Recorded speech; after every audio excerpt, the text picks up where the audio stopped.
Hey everyone, welcome back to the latest episode of the Instones podcast.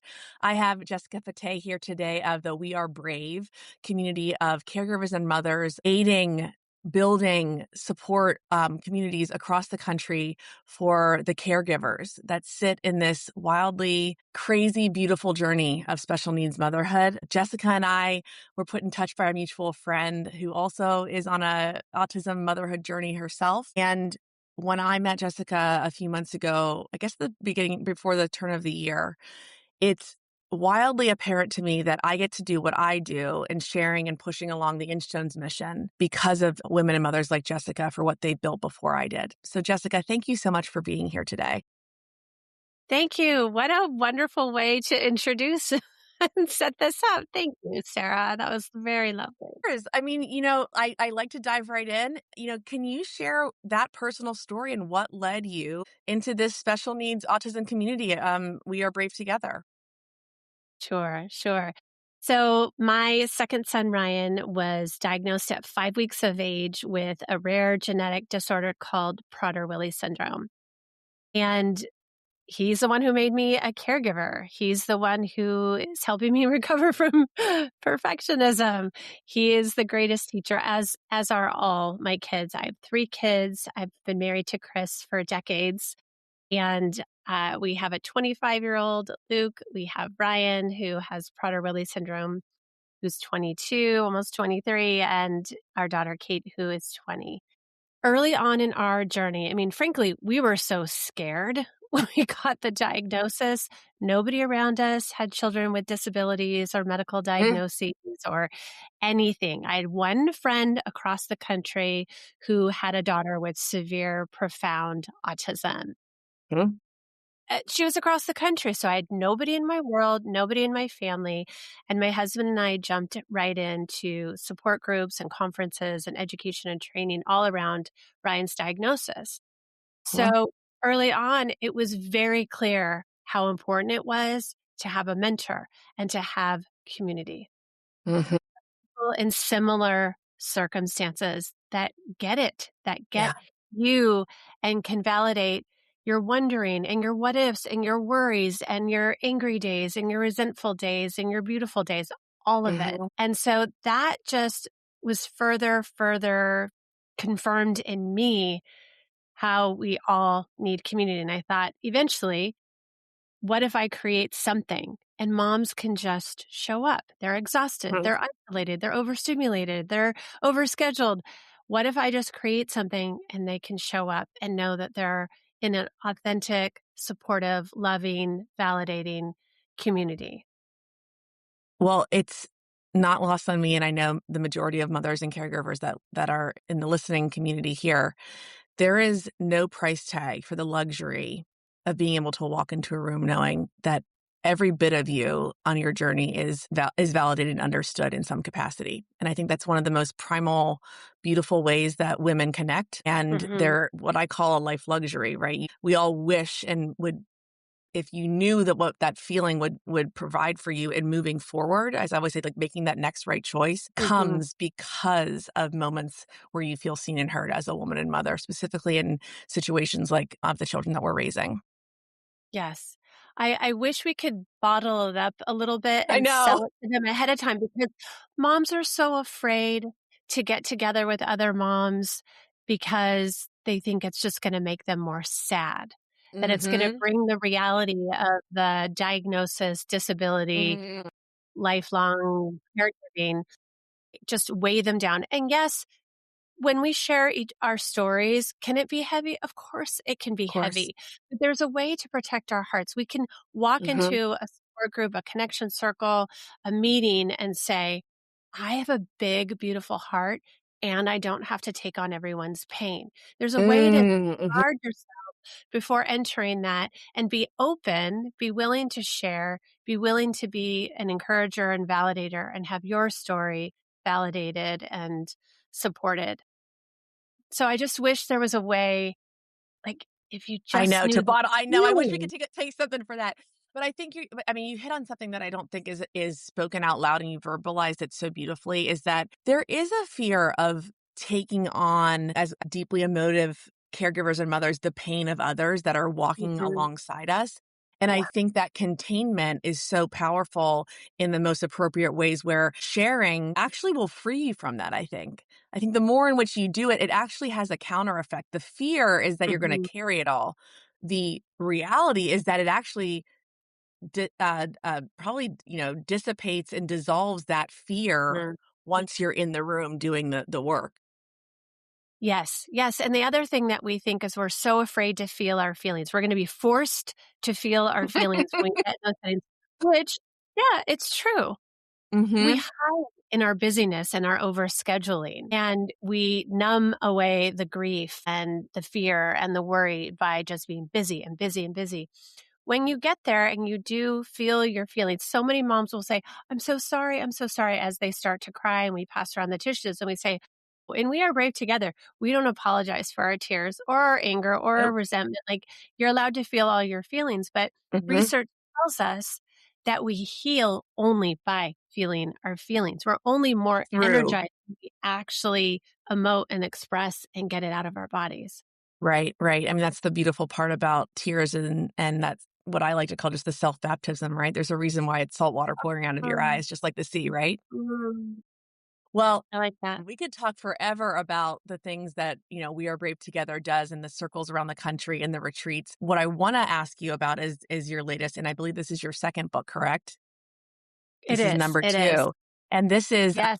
this is Suddenly Brave Together, and it is really letters to caregiving moms that have these defining moments in their lives that radically change what you might have thought that journey was going to look like. And I'd love for you to share more about kind of the reason why this came to be and why you knew that this had to be printed and put into life. Thank you. Well, we all remember that moment where before the diagnosis and after the diagnosis. And I say, our worlds shift completely on its axis when a diagnosis is delivered. And not always is a diagnosis delivered with loving kindness and compassion. Mhm. It can be delivered with doom and gloom. Yeah. And I can still see that night that our pediatrician called, and I'll never, ever, ever forget it. I remember how alone I felt in the beginning, how I felt so different.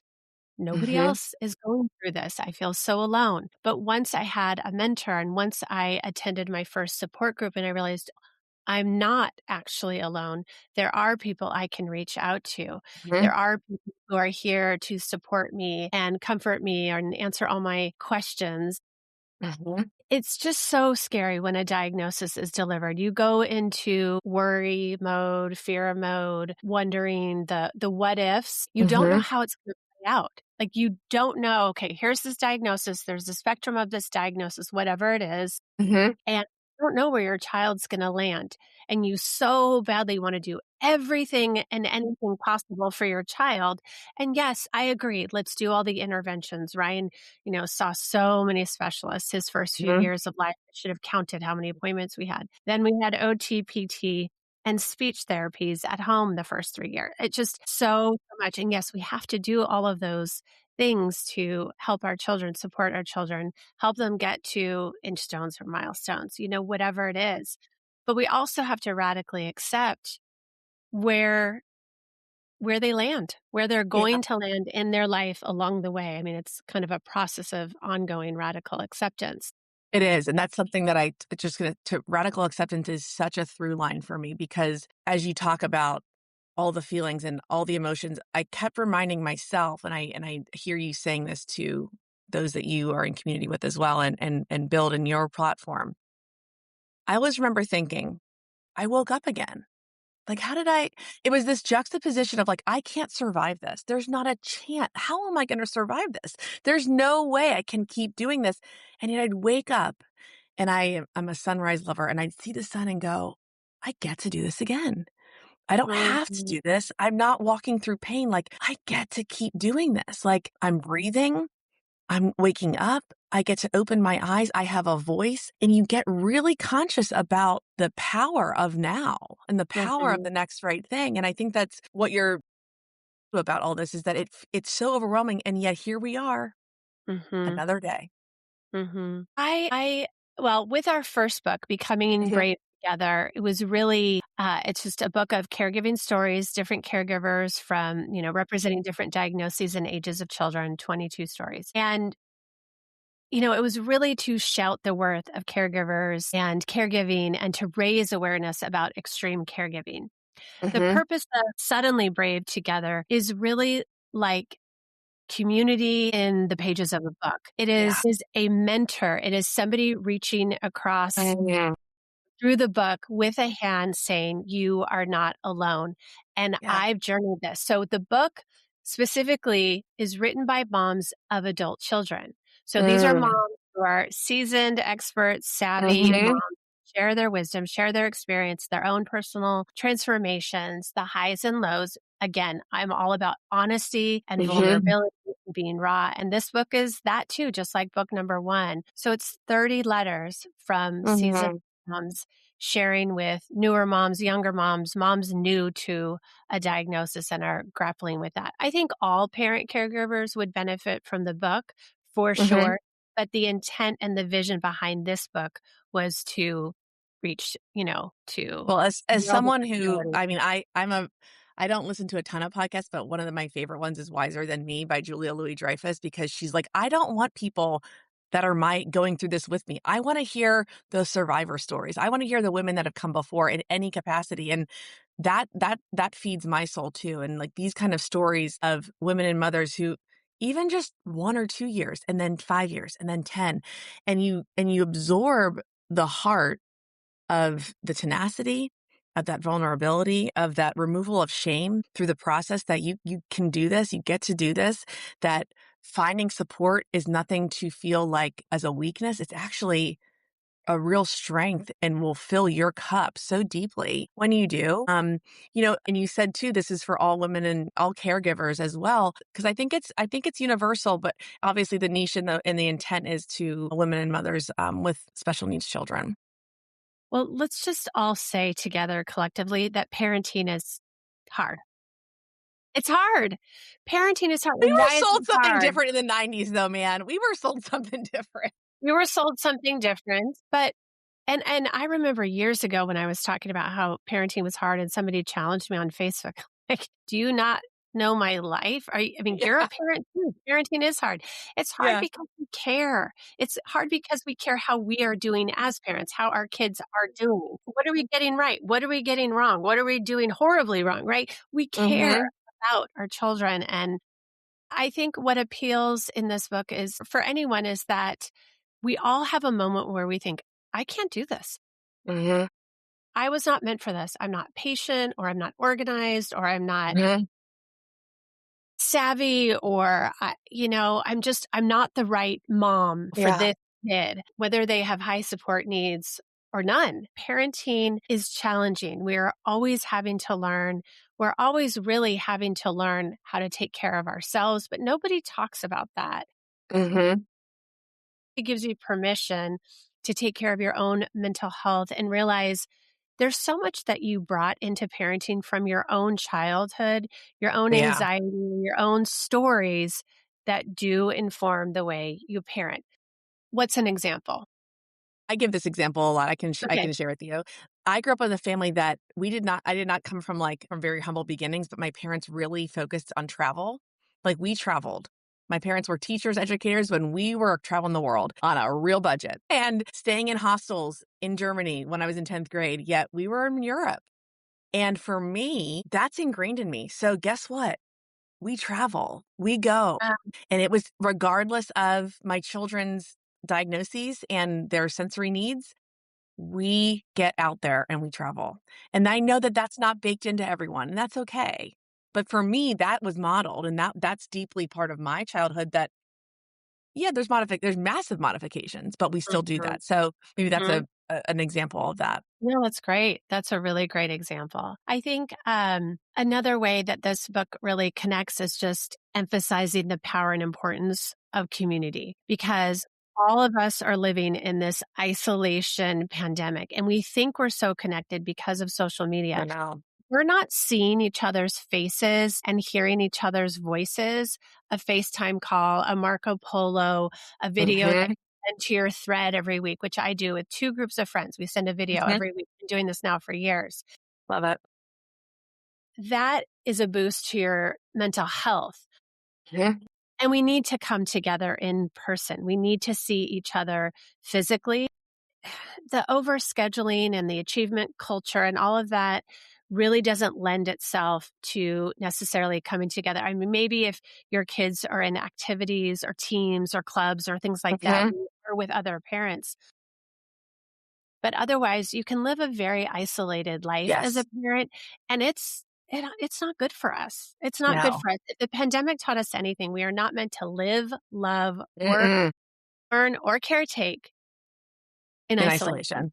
Right. And there's, like you said, there are studies that back that, like, our brain, we get those positive neurotransmitters from those connective points. Mhm. Maybe the only positive is that, we do these Zooms, and that those of us that maybe have more limitations on the physical ability to get out of the house with our children, at least there's this that allows for the forward facing and video, interactions. But you're absolutely right. We were wired for this, and even for the most, what's the word I'm looking for? Like, humbling of diagnoses, it doesn't change the innate desire of being a human, and especially a mother. And we are wired. I mean, you look at any mammal, right? Like, the tending and befriending of the Mhm. females.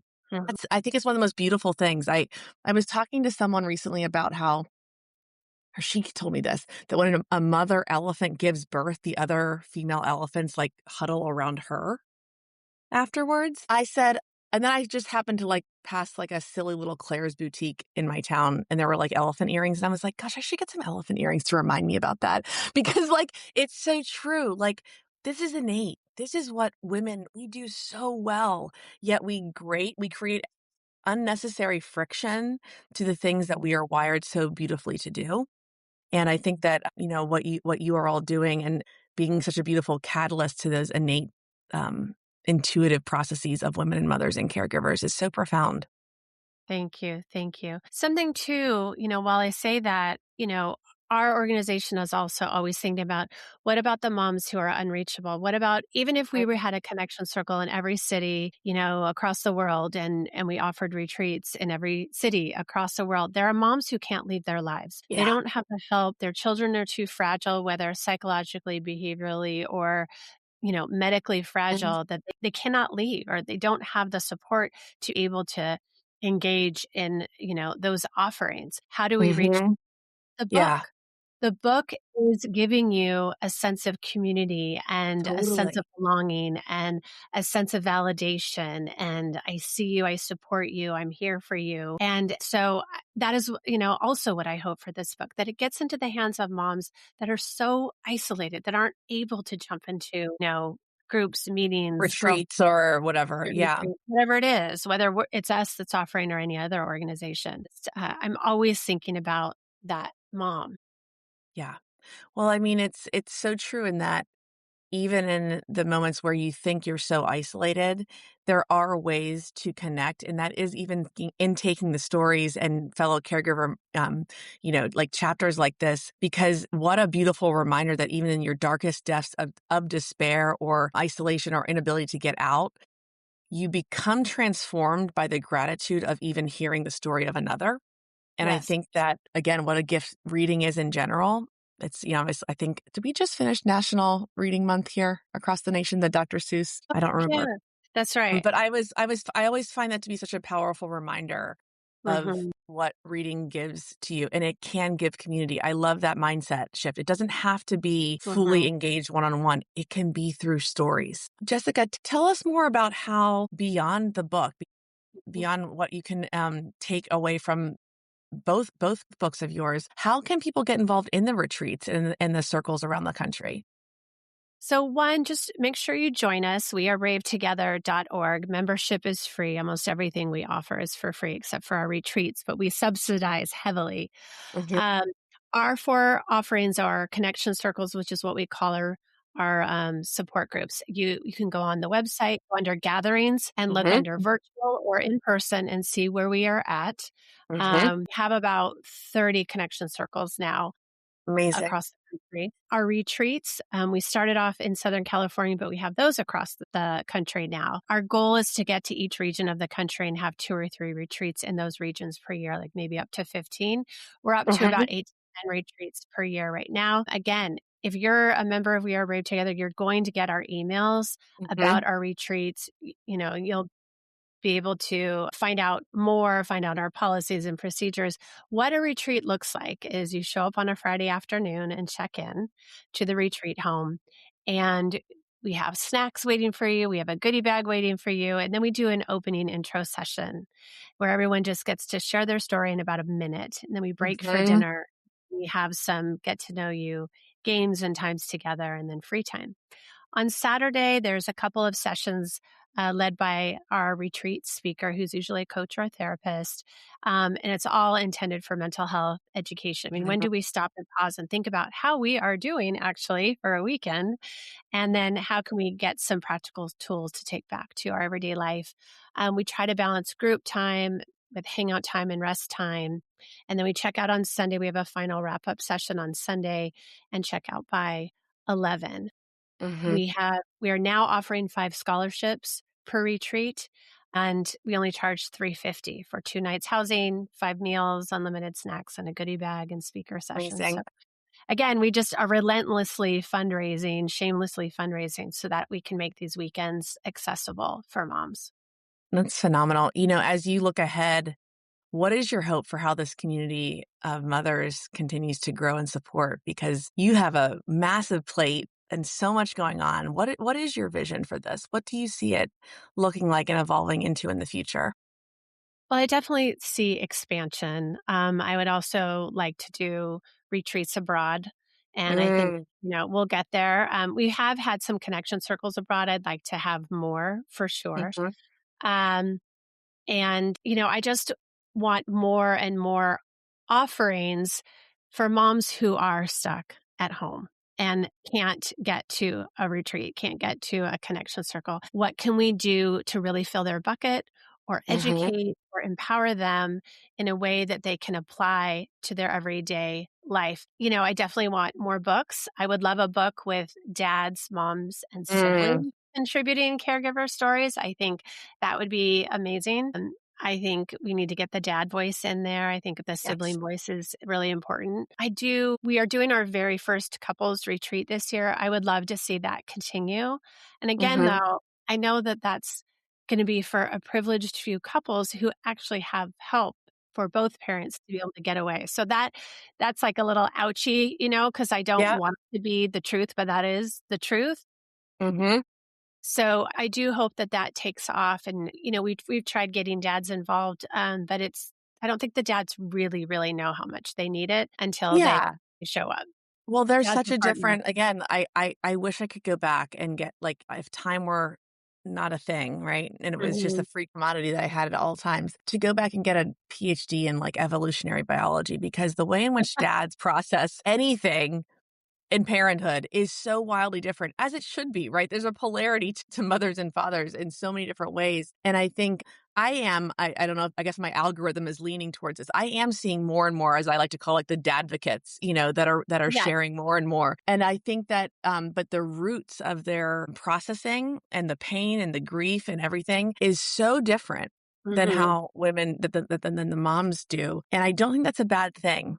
I think it's a real reminder that there's something universal about when life hands you such a truly lifelong, life-altering scenario through a beautiful child that's here on earth with you.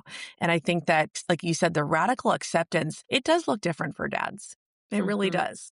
Mhm. It does.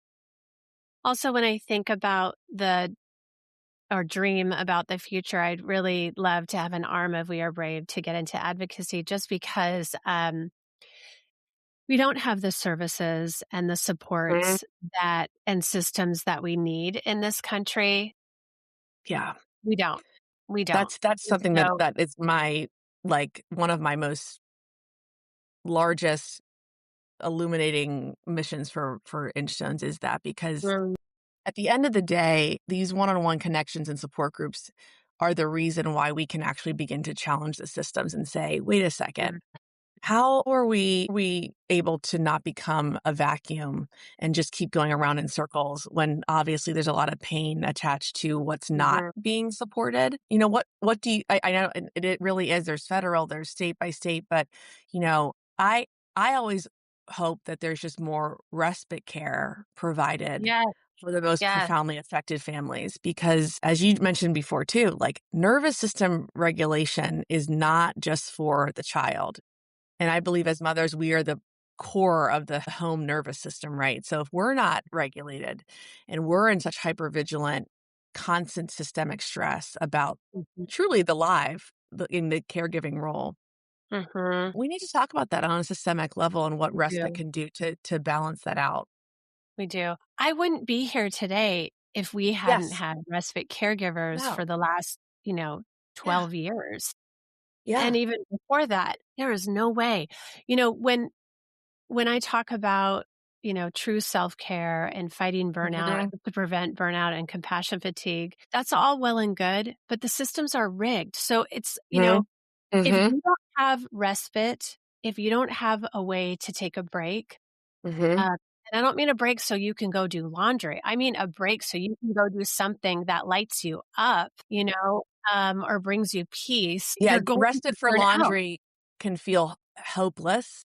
Yeah. Respite for an hour to go take a watercoloring class at your local community center, Yes. that's different, right? Like Yes. that's what I think that you and I are sympathetic on. That's what true respite is allowing for the caregiver to know that their soul gets to feel nurtured and movement, and it's not just to call the insurance company and hang on the phone for 30 minutes while you're booking the next There you go. procedure. Exactly. If I could wave a magic wand, there would be respite care across the world, really, not just Yeah, across me the too. country. Yeah, Where across the every globe. state offers that, where they pay really well so that you can actually Yes. draw, you know, highly qualified or people who want to be highly trained. I would make it so that every mom or dad who is really needed to stay home to take care of their child, that they get paid a Mhm. living wage Yes. to be Mhm. that primary caregiver, every state, every country. Those are the Mhm. 2 that I would start with, and then not to mention just greater programs and opportunities for adults with disabilities. And Absolutely. let's just add one more thing. No more stigma around disability and neurodivergence. Can we No, please? no. And around mental We are health. we are supposed to, like, these are all, label, identity politics, all these things. At the end of the day, we are humans in a human world with humany traits of community and desires and femininity and masculinity and all these divine things that are so humany. Let's just embrace that for the positive. I'm just Jessica, I'm so grateful for the work that you're doing, that you have done already. You should be so proud of what you built. I'm so thankful that I've even come into your presence and learn about the honesty that you bring to this space, because it really is something that many mothers, specifically mothers of children with any sort of special needs or diagnoses, are quietly searching for. And the more in which we can have conversations like this, it allows us to be discoverable in a way to make them feel like, "Oh, that quiet pang has a solution for me out there." And there's women that are Mhm. creating spaces for that. So I'm so thankful for what you've done and how you're growing We Are Brave together. And I will be putting all of your details on the episode summary, as well as links to where you can buy both the books, but specifically for the most recent book and Suddenly Brave Together, but Becoming Brave Together as well, and the link to get it all. Your website is chock full. I could spend a whole day planning out my own like support and where we can go, and how it even feels good to go through your website, Jessica. It made Thank me feel less alone even on the landing page. So if you. that's any support for what you're doing, even the landing page gave me peace. So thank you. Thank you. That's so, so wonderful to hear because, when you're in the thick of it, you don't see it anymore. So thank you for saying Right. that. Of course, you are doing such great work. And to everyone listening, again, we'll put all of Jessica and We Are Brave Together's details on the episode summary. And until next time here on the Insurance Podcast.